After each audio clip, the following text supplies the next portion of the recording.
হোসেন সাবধানে, পায়ের কাছে যাতে না ঘিসতে পারে।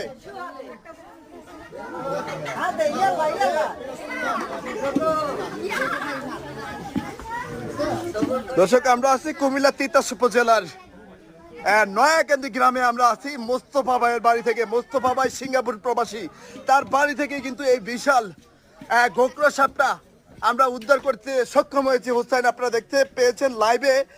আর আমরা কিন্তু এখন সবার অনুরোধে খেলা দেখানোর জন্য কিন্তু হোসেন সাপটাকে পাতিল থেকে বের করেছে।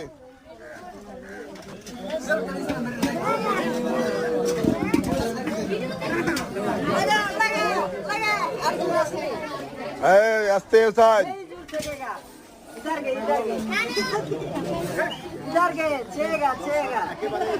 लाइव